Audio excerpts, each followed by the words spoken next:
তুলিৰাম ৰহঙৰ কথাই ক'ব বিচাৰিছোঁ যে কাৰ্বি আংলং ৱেষ্ট কাৰ্বি আংলঙত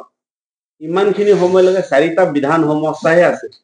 দি আমি অকলে চাৰিটা বেদ মাতি এতিয়া আকৌ তেওঁ মুখ্যমন্ত্ৰীৰ লগত কেনেকুৱা ধৰণৰ আলাপ আলোচনা কৰি এটা সমষ্টি আৰু ৱেষ্ট কাৰ্বি আংলঙত বাঢ়িব এইটো এছামে সহ্য হোৱা নাই অসমৰ এই অতি উগ্ৰ জাতীয়তাবাদী ব্যক্তিসকলে বিচৰা নাছিল যে কাৰ্বি আংলং ইমানেই আসন হওক এটা MLA আসন বৃদ্ধি পোৱা বেছি হোৱা তেওঁলোকে সহ্য হোৱা নাই এইটো এটা কাৰণ তুলিৰাম হওক নিৰ্দিষ্টভাৱে এইটো আক্ৰোশমূলক লোৱা হৈছে আৰু এটা হৈছে যে তুলিৰাম ৰহঙৰ নেতৃত্বত কাৰ্বি আংলং অট'নমাছ কাউন্সিলৰ লাষ্ট ইলেকশ্যনত দুটা ইলেকশ্যন হৈ গ'ল এটাতো যোৱাবাৰতো 26টা জিকা Guinness book of world record পৃথিৱীৰ ক'তো নাই কোনো এটা এনেকুৱা ডেমক্ৰেটিক ইলেকশ্যনত যদি 100% জয়ী এটা পাৰ্টি এই কাৰ্বি আংলং তেওঁৰ নেতৃত্বতে হৈছে এইটো সহ্য হোৱা নাই কাউন্সিলত তাৰপিছত MLA ইলেকশ্যনো তেনেকুৱা এবাৰ MP ইলেকশ্যনত যেনে ধৰণে অপজিশ্যনৰ পৰা আৰম্ভ তেওঁলোকে ভবাই নাছিল যে ইমান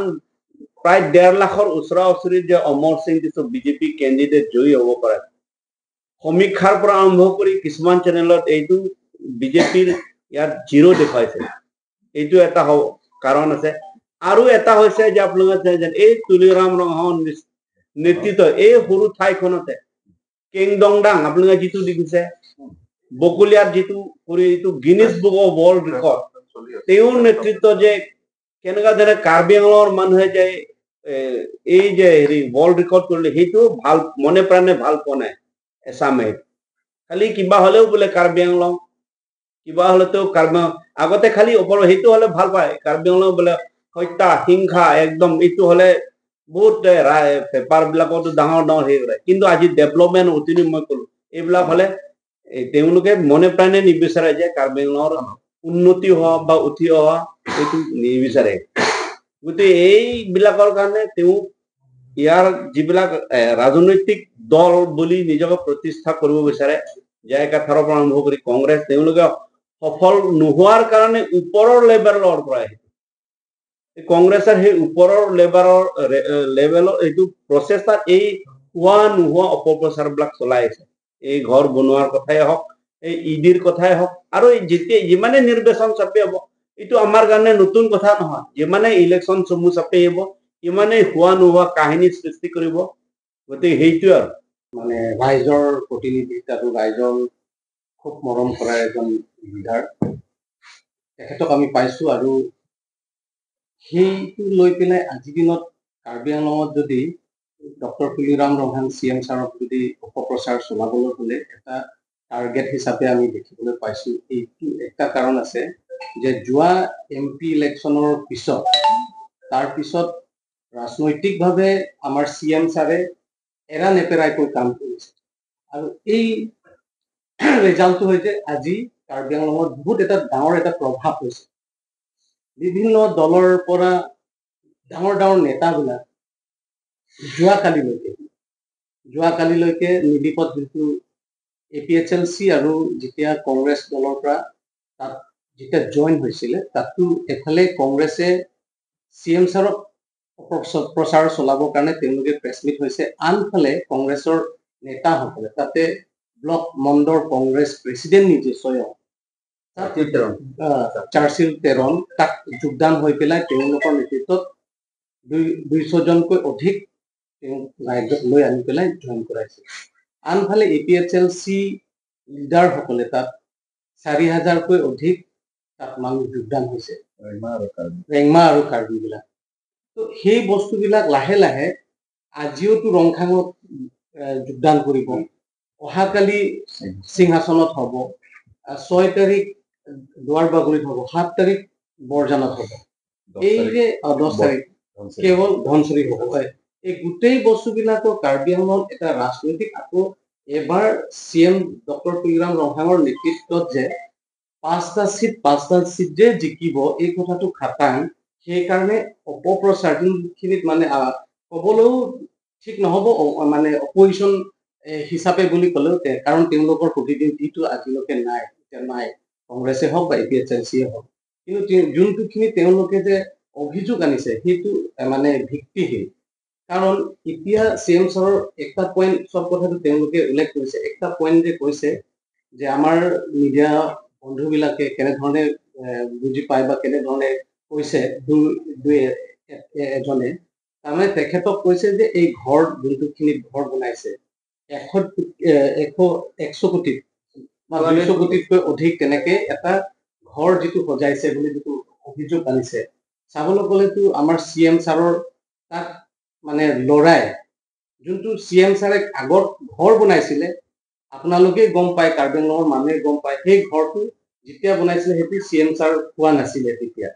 প্ৰতিনিধিও হোৱা নাছিলে, তেতিয়াতো মানে ইলেক্টেড হোৱা নাছিলে। সেই তেতিয়া ফাৰ্ষ্ট ক্লাছ কণ্ট্ৰেক্টাৰৰ সময়ত তেখেতে ঘৰ বনাইছিলে, সজাইছিলে CM ছাৰে নিজে। কিন্তু সেই মাটি দখলো তাৰ নিজৰ ল'ৰা নামত আছে। আৰু সেই এতিয়াতো সেই ঘৰটো কিবা এটা মানে ক্ৰেক হৈ যোৱাৰ কাৰণে আমাৰ এতিয়া তেখেতৰ ডাঙৰ ল'ৰা ফাৰ্ষ্ট ক্লাছ কণ্ট্ৰেক্টাৰ হয়, তেখেতৰ ডাঙৰ ল'ৰা ফাৰ্ষ্ট ক্লাছ কণ্ট্ৰেক্টাৰৰ হোৱাৰ কাৰণে তেখেতৰ নামৰ পৰা তেখেতে নিজেই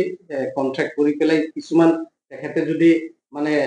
কিবা এটা বনাব পৰা হৈছে, আজি বিয়াৰ পাতিছে ল'ৰা, সেইকাৰণে এই বস্তুটোত এতিয়া ঘৰ বনোৱাৰ কাৰণে এই ঘৰটো লৈ পেলাই এটা ৰাজনৈতিক ষড়যন্ত্ৰ। মই এই কথাটো আগত ডক্টৰ জয়ন্ত ৰংপিৰ কথাও মই ক'ব বিচাৰিছো। আগতে ডক্টৰ জয়ন্ত ৰংপিৰ নামতো তেনেকে আছিলে, ডক্টৰ জয়ন্ত ৰংপি দুৰ্নীতি আৰৰ কাহিনী বুলি নম্বৰ 1 নম্বৰ 2, ঠিক তেনেধৰণে ইটালিয়ান এটা ঘৰ বনোৱাৰ কাৰণে এই আজিৰ দিনত ডক্টৰ তুলিৰাম ৰংহাঙৰ ঘৰৰ নিচিনা ডিফুত আপোনালোকে চালে এজন MP বা এজন CM নহয়,